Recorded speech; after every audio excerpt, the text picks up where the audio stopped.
morning, good evening, good afternoon, or good night. Welcome back to the workshop. Today, we have a super challenging and extremely fun build for you guys. It is a blade that I have seen many times before and always thought it would be challenging to make. And what do you know, I got a custom order for this blade. It is the legendary 5-fuller Kukri.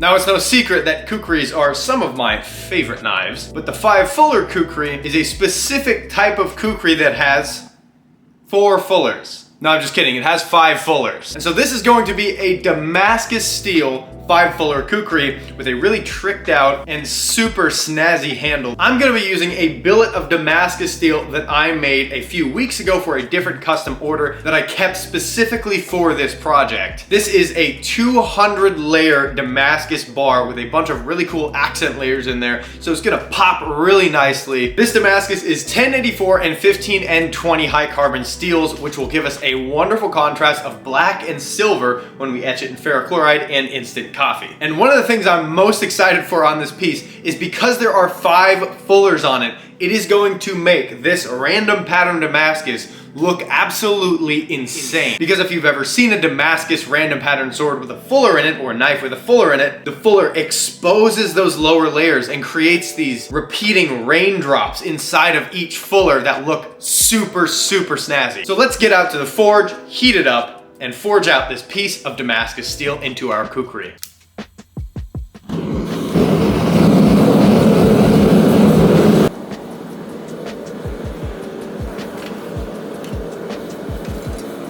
It's really hot and muggy out here. This is gonna really suck. After the initial forge weld, I start to preform the tip. I'm doing this now because it's much more difficult when the material is thinner. Plus, I'm gonna be widening out the belly of this blade to about 3 inches wide. So it's gonna be really difficult to form that tip after that process is done.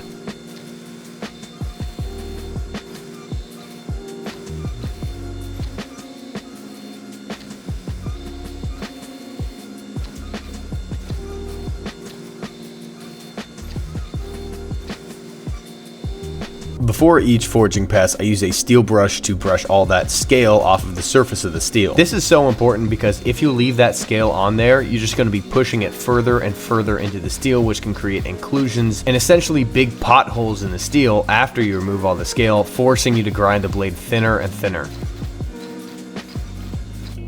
Here I'm using a very sophisticated method to get the curve in the Kukri. This may seem a bit unnecessarily hazardous or reckless, but it's actually one of the best ways to get the curve in the Kukri without deforming the top by hitting it on the anvil.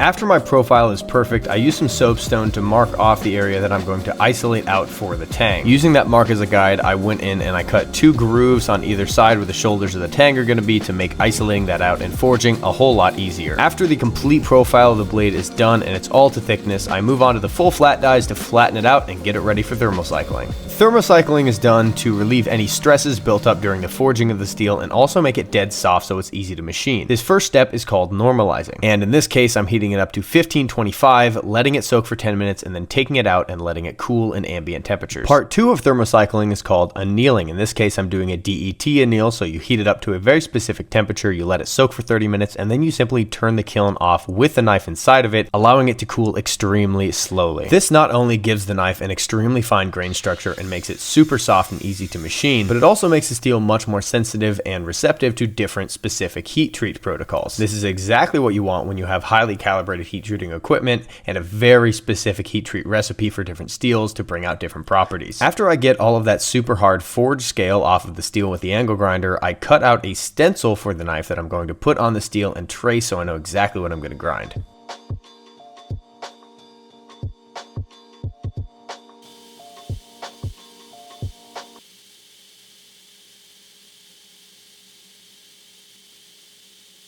The first step to making any knife after forging is going to be surface grinding. This is because any kind of grinds, whether it be the profile, the spine, the actual fullers, the edge bevels, everything is going to be based on that flat, so you need to make sure that it's perfect. In order to get a very, very smooth surface that's easy to scribe on, easy to see my scribe lines, and easy to measure thickness itself, I take all of the surfaces up to 400 grit before doing any profiling. Now, this is going to have practically no flats left on it by the time I'm done grinding all of the fullers and the edge bevels. So do I need to take the whole thing up to 400 grit?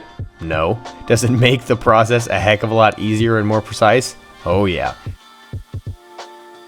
Now that I've marked out my profile on the steel with marker, I grind just shy of the inside of those marker lines with a 60 grit belt and then refine the profile with a 400 grit belt. Now, you're probably thinking, what's your obsession with 400 grit? Like, there's no reason to do that. It's pre-heat treat. You know, it's kind of unnecessary, right? And I say to you, the more precision, the better. And because I use anti-scaling solution, a lot of that 400 grit surface gets preserved pretty well throughout the heat treat. So I really have to grind basically 0 decarb off post heat treat, and it's already up to that 400 grit finish. Here I'm using my flex shaft setup, which is basically a table with a hole in it. It looks a lot like a router table except with carbide bits, and it comes in handy a lot more than you would think. Now, I don't use it super often, but when I do need it, it is an absolute lifesaver. So here I'm just getting the choe area a bit closer to shape with a carbide burr. I'm not going to take it all the way to its final dimensions prior to heat treat because I don't want it to get too thin and have the risk of cracking or anything, but I'm gonna get it pretty dang close. All right, folks, it is currently 4 a.m. Just got to the shop, and I am going to grind the rough grind bevels on this Kukri. The issue that I am running into planning-wise is how far to take the grinds before heat treat. I have already roughed in the choe. I can't help but imagine inspired the name choil. Who knows? I am going to grind this thing down to a very specific edge thickness. As you can see, that I've kind of scribed on there. I'm not really gonna grind it much off because, sounded Italian. I'm not really gonna grind it much off. And the reason being is this is gonna be covered in fullers. Not shallow fullers either. They're going to be relatively deep. And so I need to leave margins in between the fullers so that it does not get too thin and crack in the heat treat. So there's not a super thin section between the fullers. And frankly, I've never done a blade with this many fullers before, especially not one that's this curvy. This is going to be by far the most difficult grinds I have ever done on any knife or sword ever. And so I am a little bit nervy for this, and I know I can do it. I have the tools and I've done practice pieces for this project, but it's still spooky doing it on the real thing because if I go too deep or I go outside my scribe lines, poof, I need to start over. So that's the dilemma I'm running into here. How far do I take this thing in grinding before heat treat? What I think I'm probably going to do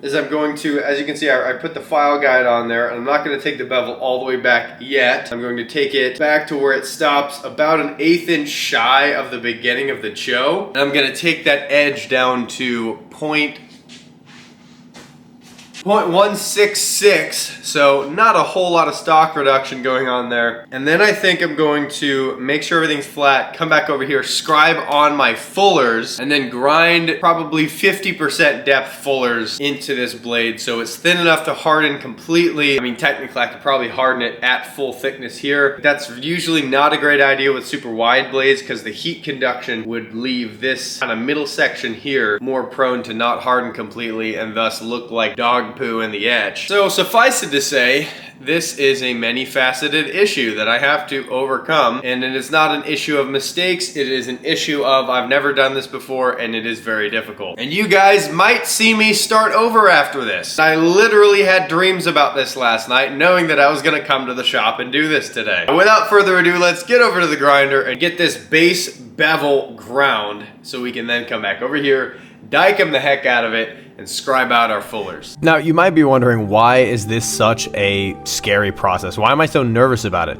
It's because when you're planning out a project, you have to keep your competencies with different tools in mind. Like, you need to know how good you are at every single step of the process and take that into account while designing something so that you can push yourself a little bit, but don't just shoot it out of the park with complexity that you know you're not going to be able to execute. And where that concept comes in here is I'm completely new to this type of contact wheel. It's, in my opinion, here I am after doing it, narrating this video, it's one of the most difficult type of contact wheels you can use. There's a tiny point of contact, there's lots of moving parts, it's super easy to mess up, and I designed this piece with lots of very specific dimensions in mind, and I've done all the math before I even touched a piece of steel, and it all should work out, so I need to execute this with zero mistakes. Speaking of math, here I am double checking all of my calculations and scribing them onto the steel so I know exactly where to grind. Before all you machinists get your panties in a bunch, I have 3 sets of calipers. 2 of them are for measuring, and 1 of them is designated for scribing lines. And so I'm aware I'm not supposed to do that with calipers, but you gotta break eggs to make an omelet or a cake or other things made with eggs, I suppose, like kukris. Kukris are made with eggs. Okay, so now that we have all of our lines carefully scribed on there where our fullers are going to go, obviously I'm not going to grind the fullers completely to depth and width before heat treat. Normally I grind pre-heat treat fullers around 75% of their final depth and width, and so I think that's probably what I'm going to do on this, maybe a little bit less, say like 60% of their final width and depth. But the tricky part about this is that, as you can see here, I have ground the edge from 0.202 on the spine down to 0.145 on the edge. That is a 0.145 all the way on the edge there, and it has to be constant because the depth of these fullers is about 32 thousandths of an inch each at final, with slightly more. I'm gonna account and say 34, just in case I have to take off a little bit more in some areas. And so I want the margins in between the fullers to be 70 thousandths of an inch. If I go below 70 thousandths of an inch, it gets a little bit too thin. And so with a piece like this, where you have to keep the edge very thick, it's all about balancing how thick the blade is and how deep those fullers are so you get the proper amount of weight and rigidity out of the piece. So let's hop on over to the grinder and get these fullers roughed in.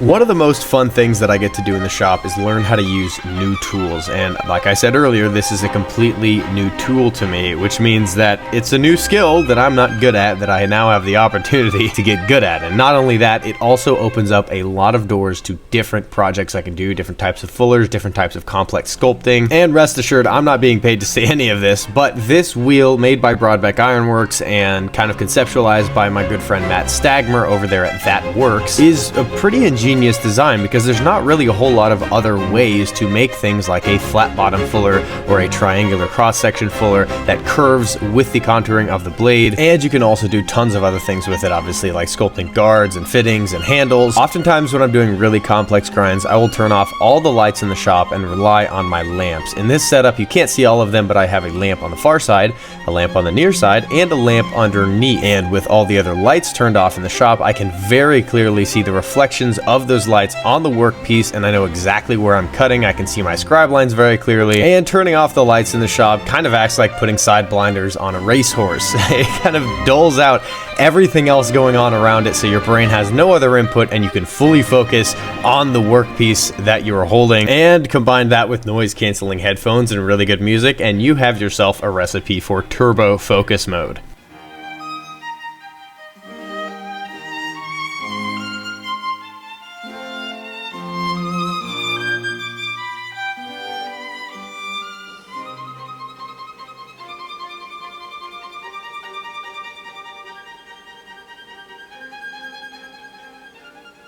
Alright, that was stressful, but we got the fullers very roughly ground in there. I'm not too concerned about any of those bumps. I'll easily get those out after heat treat, but everything came out actually very well. I had a lot more control over the depth and the width of the fullers on that than I thought I would. This is actually my first time using that attachment to do fullers on a blade. I've had it for a little bit, but I haven't really used it on anything. Because there's such a small point of contact, it makes it extremely difficult to get a consistent, straight, even fuller, let let alone 5 fullers per side that are not straight at all. They're all slithering, and they all have to end at the perfect spot. So now I'm going to use this anti-scaling solution, and I'm going to coat the cho, the edge, and the ricasso with it so no scale forms on those areas, so that I won't have to grind as much off after heat treat. And then we're gonna go right into the kiln to heat treat.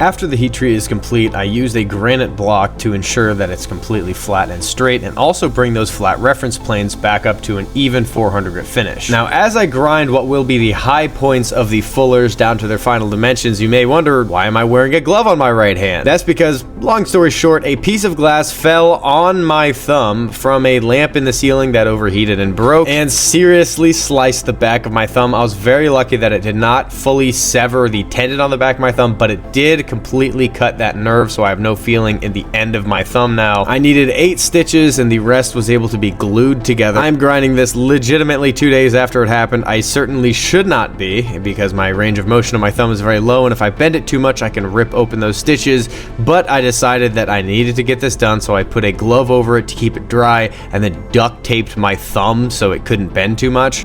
But it actually did work pretty well, and it allowed me to grind all of the fullers up to about 90% completion at 220 grit. Now, I'm not completely finishing them right now because I still have to grind that swedge, that false edge on the spine of the kukri. And the reason that I need that swedge to be done before I can finish grind each of the fullers is because the termination points of those fullers are on that swedge. So I need the swedge to be completely done all the way to its final dimensions before I do the final tweaks of those transition points, because it'll be really, really obvious if I mess them up.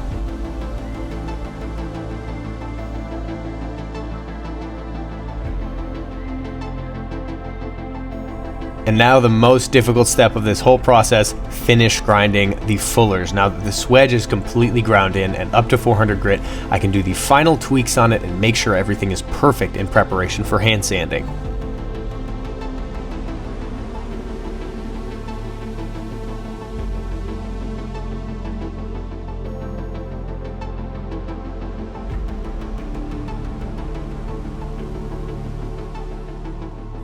After all the fullers are up to a perfectly even 400 grit finish, the final major grinding step on this piece is grinding the final edge bevel. Now this is especially tricky because this is a convex edge. It's not just a flat grind, because I want this to be extremely tough and have lots of edge retention. So I'm grinding a shallow bevel, and then I grind another bevel closer to the edge, and then blend the two on a slack belt to give us a beautifully convex edge geometry.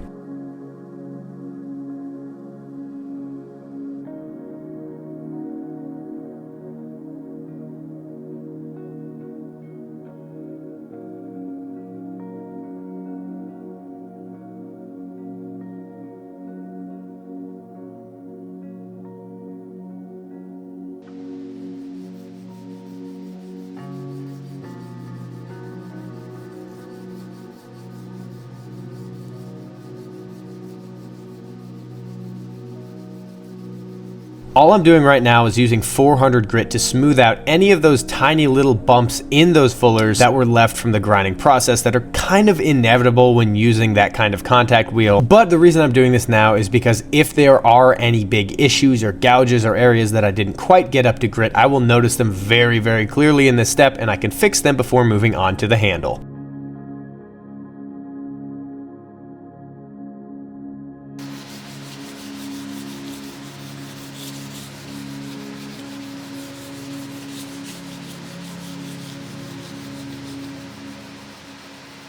All right, folks, so we have this finished ground and roughly hand sanded up to 400 grit. There are a couple little bumps, and that's just kind of an inevitable result from using that type of contact wheel that has such a small point of contact. It becomes very difficult to control the depth of each fuller, but I have gotten them down and I measured them with my depth gauge to all be within about 2/1000ths of an inch all the way across the board, the margins in between the fullers, which is excellent. So as you can see, I've gotten those plunge lines all figured out there, and there is still a little bit more adjusting I'm gonna do to make those little teeny tiny undulations in the bottoms of the fullers less noticeable. But because this is such an active Damascus pattern, when I go to etch it, those tiny little undulations are really not gonna make any difference at all. You're not even really gonna be able to see them. And I now have that beautifully convex, aggressive edge almost ground down to 0. And all of these complex lines up here are perfectly matching side to side, which was quite difficult. The termination points of all these fullers here and here and here and here on both sides are all perfectly even, which I am extremely happy with because that was definitely a challenge. I think it's safe to say this is the most difficult grind I've ever done on a knife by far. So now that we have this kukri completely finished ground, we can move on to the handle. And for the handle, I'm gonna be using a nice piece of nickel bronze. I've never used nickel bronze before, but it looks fantastic and it's really easy to machine. So I'm gonna cut 2 pieces off of this because you cannot forge nickel bronze, and I'm going to strictly just machine them down to the sizes that we need for the guard and the spacer. And then I'm also gonna have a nice thin piece for that butt cap that's gonna wrap around the end. I'm really not sure how that's gonna go. I'm gonna do some testing because you can't forge this stuff, but for the back spacer, all I need to do is wrap it. So basically make a thin flat plate and then bend it around the back of the handle. I'm not sure if this stuff is capable of bending that much though. So I guess we'll see. And that is gonna be the first testing that I do. I'm not gonna film that whole thing. It's gonna take forever, but I'll update you guys with my conclusion. If I can't use this, I do have some other bronze that I can use. And if need be, I can also use brass. But I do like the kind of dark pale look of bronze a little bit more than brass. So I guess we'll see. To start off the process, I'm using my horizontal bandsaw to cut out 2 pieces for the bolster and the spacer, and then I'm cutting a long, thin section with the angle grinder for the butt plate.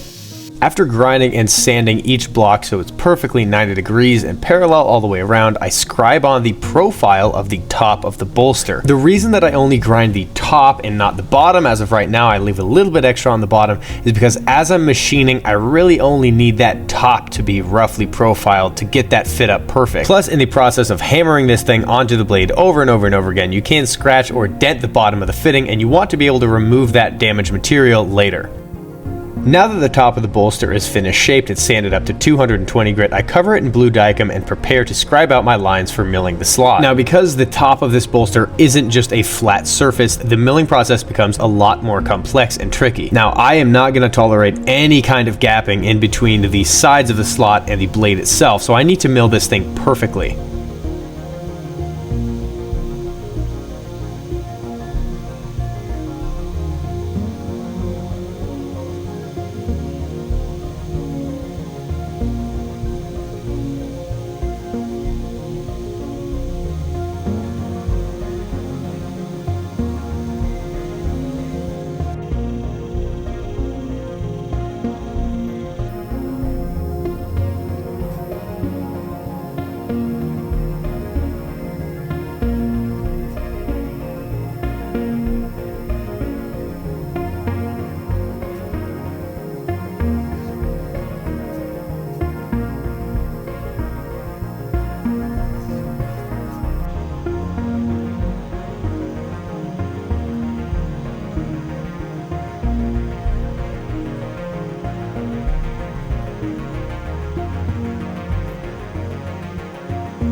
I milled the slot out about 95% of the way, so it fits almost all the way on, but not quite, because I want to slightly deform the material around the tank so it form fits and the fit up is really nice and tight. I do this with a few hits from a hammer with kind of medium strength until the shoulders sit perfectly on the bolster and there are no gaps. Now it's time for the part that I really enjoy, which is working on the wooden segments of the handle. I'm making them from East Indian rosewood, which is a very fitting wood for the origin of this knife. I've cut out the stencils of the top and bottom handle segment with an X-Acto knife and spray adhesive them to the wood so I know exactly the size that I need to cut and grind these pieces to. You may have noticed that I spray adhesive the 2 segments of the handle onto the piece of wood as if they were one and then cut them apart. This is because I want the natural grain of the wood to seamlessly flow from the top fitting to the bottom fitting and not just look like 2 random disjointed grain patterns.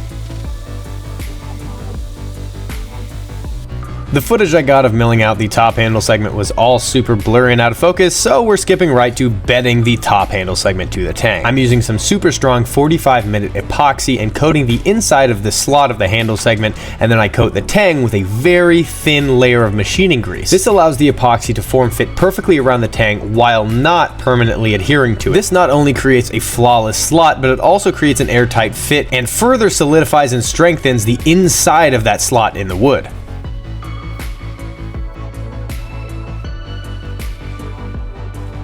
After a couple hours, the epoxy has cured to the point where I can pop that handle segment off, and now I have a perfect slot ensuring a tight fit for that handle segment. Now that the top piece of wood is milled and cleaned off of epoxy, I can move on to milling the nickel bronze spacer that's going to go in the middle of the handle. This process is almost identical to milling the guard, except it's quite a bit easier because I don't have to worry about that dynamic surface. Both faces are perfectly flat.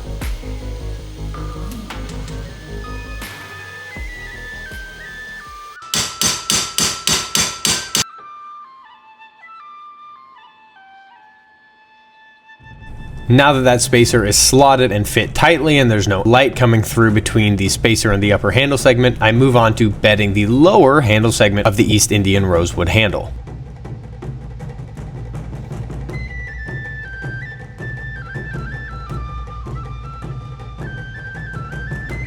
I'm using a toothpick to make sure that epoxy gets in every single little crease and crevice inside of that slot to make sure that I have as much contact of epoxy to tang as possible to make sure that fitting never comes loose.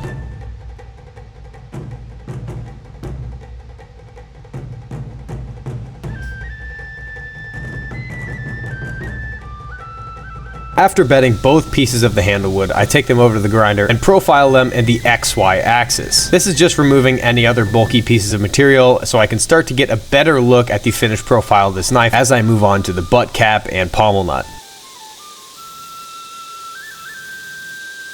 There are a few different ways to secure threading to the end of a tang. This time I'm choosing to MIG weld in a piece of all thread to a channel that I cut in the tang. This will create an extremely strong junction between that tang and the threading where the pommel nut can screw on and really torque down. I have already drilled a 3/16 inch hole into the end of this steel rod, which is the perfect size for this 1/4 NC20 tap that I'm using to thread the inside of the hole so it screws onto the end of the tang perfectly.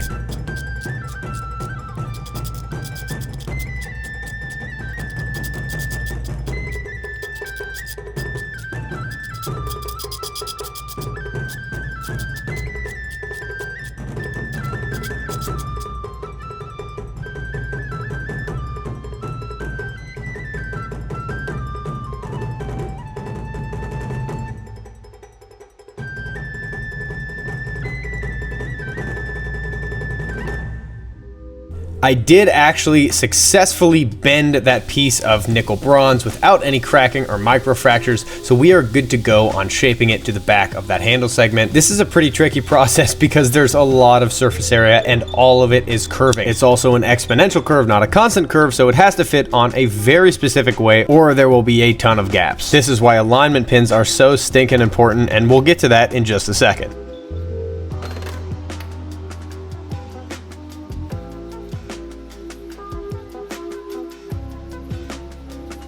Now I begin to drill the two-tiered hole that's going to be in the back of the pommel nut and the peen block. I have not attached the peen block yet, that's the step after this, but essentially the step in the pommel nut is going to catch the step in the butt plate, and as you wrench the pommel nut down tighter and tighter, it's going to further and further compress the handle, holding it together.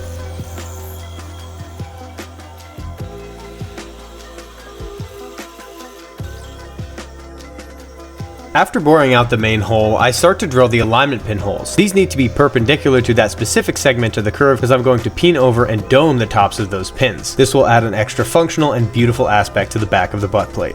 I completely shaped the butt plate and also made a peen block that fits perfectly to the radius of the butt plate. I also milled that step into the peen block, so now all that's left to do is solder it permanently to the butt plate itself. I have placed several pieces of solder and flux in between those two, so now all I have to do is heat it up to around red hot. As you will see, that solder will melt and they will be permanently joined together.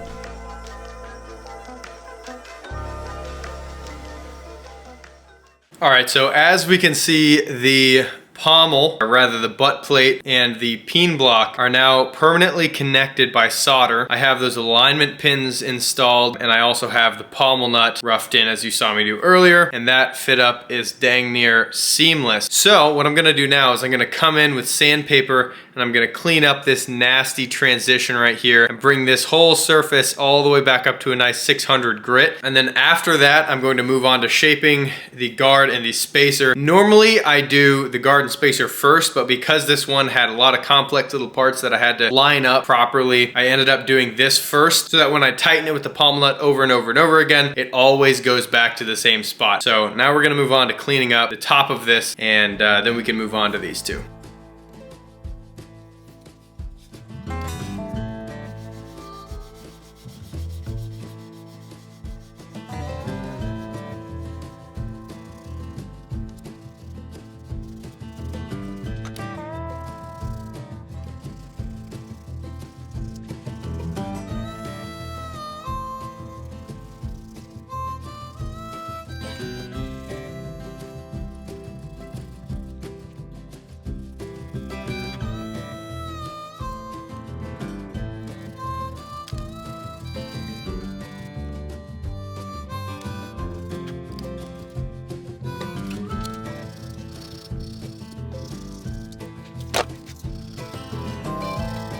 Now that the butt plate is looking fantastic, it's time to shape the spacer. I lay out a grid with blue Dykem and my scribe to make sure that it's perfectly oriented to the flat of the blade. Having the grid laid out on the fitting just makes it really easy to make sure everything is perfectly symmetrical. The grid system is pretty dummy proof. You look at certain points and match them up on all four corners. It really just takes the guesswork out and helps you make an ultra precise fitting. In order to get the sculpting right on this spacer, I have to establish the convex bevel that's on the bottom side of the spacer before I can tackle the very wide concave flute, I guess you could call it, on the upper side of the spacer. Yet another one of the infinite uses for a slack belt attachment.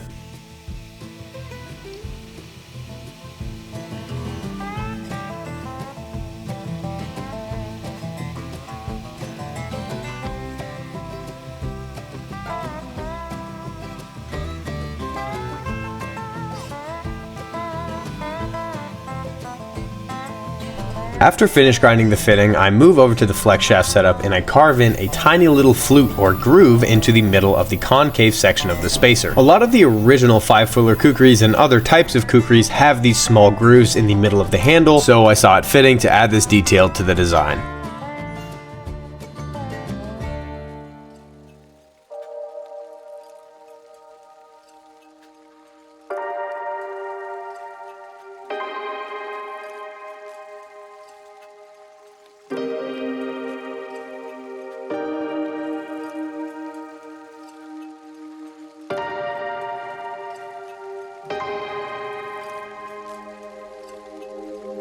Here I am using another 50 by 50 thousandths grid that I laid out on the top of the balsa material to help me shape it almost perfectly. Now the reason I say almost is because the grid system is wonderful for making a very accurate oval that is perfectly oriented to the flat of the blade and in line with the rest of the handle. But I actually find that my eye is able to spot inconsistencies that I wouldn't even be able to notice with the grid system. This is just another example of why you cannot buy skill. Unless you're using something like a CNC mill, which does everything for you, you still need lots of practice, expertise, steady hands, and a trained eye to make a great product. I do think using modern tools like a mill and a belt grinder and a hydraulic press or power hammer is very important if you're on the quest to make the best product possible. But even then, these are not tools that you can just immediately get amazing at. It takes years and years of lots of practice and dedicated, repeated use of these tools to get a very proficient level of skill.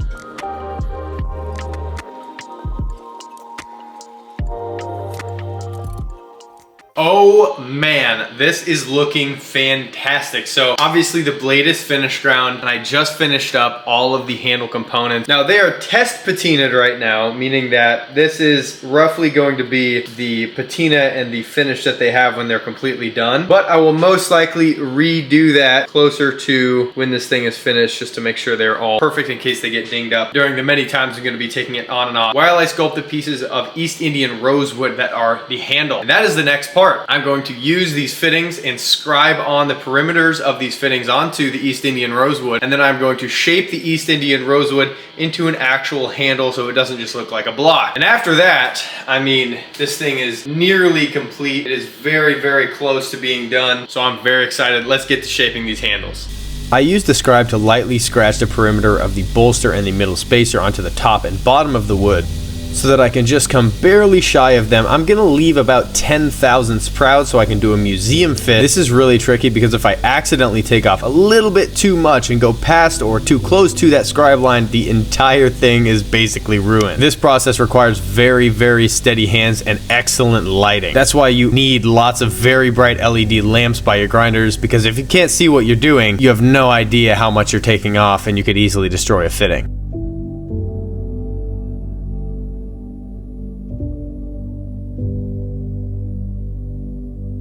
Since the bottom handle segment has a largely concave contour, so it kind of hourglasses inwards mainly, I'm using a large contact wheel in place of a flat platen to do the bulk of the material removal before we move to the slack belt.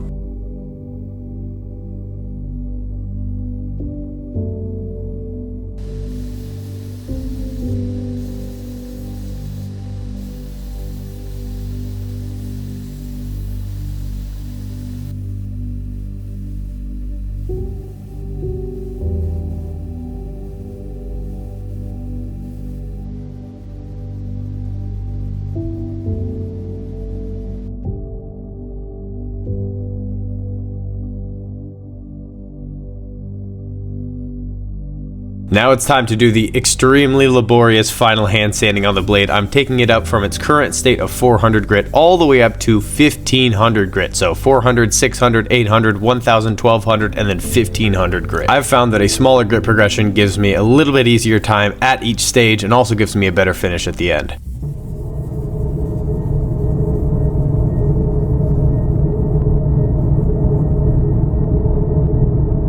So I now have all of the handle components essentially finished, all except for the pommel nut, which I still have to drill a hole into because we decided to make it a takedown construction instead of just using the pommel nut as a way of fastening it while we're gluing. So I'm going to have to drill a hole in that pommel nut so I can put a pommel key in and actually tighten it and remove it. We are almost completely done with the Kukri. The last final steps that we need to do are, firstly, we need to wait for the true oil finish to cure on the two pieces of East Indian rosewood for the handle. That usually takes about 20 hours. It's been about 16, so hopefully we'll be able to finish these things up today. One of the last steps we need to do is re-patina and epoxy this butt plate to the pommel itself. Now, these are the only two components of the handle that we are going to epoxy together because these pins are coming inward, which means that we can't epoxy them in and then put the pommel in. We need to put one in, then the other just fell on the ground. But to epoxy those two together, we have to wait for that handle to completely cure with the true oil finish. And while that cures, we are going to etch the Damascus blade. This is going to be really exciting. I've seen the pattern. It looks fantastic. And so now that the blade is up to a 1500 grit hand sanded finish, we're going to etch it in ferrochloride for a few cycles of 10 minutes until we get to the depth that we want, hand sanding in between to get it up to 3000 grit. And then we are going to etch it in instant coffee to give us that nice silver and black contrast.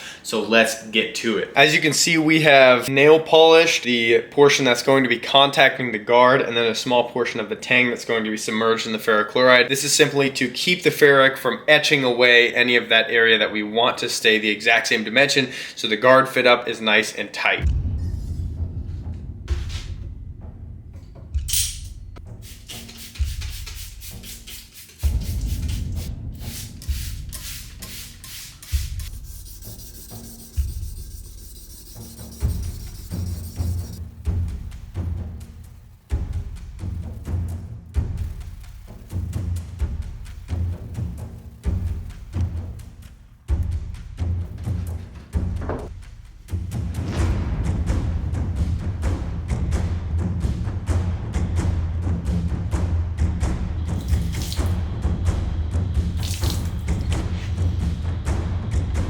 I preheated my super concentrated instant coffee mixture to about 95 degrees before pouring it in the PVC pipe and etching the kukri. After about 45 minutes, the blade is done coffee etching, but there are a couple areas with slight yellowing on the 15 and 20, so I easily buff it off with some very fine purple sunshine cloth. After applying a layer of carnauba wax to the black oxide layers to make them pop even more and protect them from scratching or rubbing off, the kukri is finally ready to be assembled. This was hands down the most difficult grind I've ever done, but it was absolutely worth it. Every single aspect of this kukri came out exactly how I had envisioned it, and it's become one of my favorite pieces that I've ever made. So after weeks and weeks of hard work, I present to you the 5-fuller kukri.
And that's gonna conclude this build. It was such a fun one. Everything from the challenging fullers to the subtle yet sleek and beautiful handle to the overall fact that I was still making a kukri unlike any kukri I've ever made. Just everything about it was fantastic. So happy with the end result. I hope you guys like it as well. I'm definitely gonna be using that new method of the vertical fuller grinding with that special wheel on many other projects. I see a lot of doors that have opened since I've figured that out, and just endless possibilities of things that I can do with that wheel as I get better and better at it. But for my first time using it, I think I did pretty well. This was one heck of a project to learn on, and the fact that I legitimately could not be happier with how it came out is just the cherry on top. I love my job so much. So all that's left to do on this piece is have the sheath made for it, sharpen it, and ship it out to the customer. But that's gonna be all for this video. Thank you guys so much for watching this far. It helps a lot. If you did in fact enjoy this video, consider liking and subscribing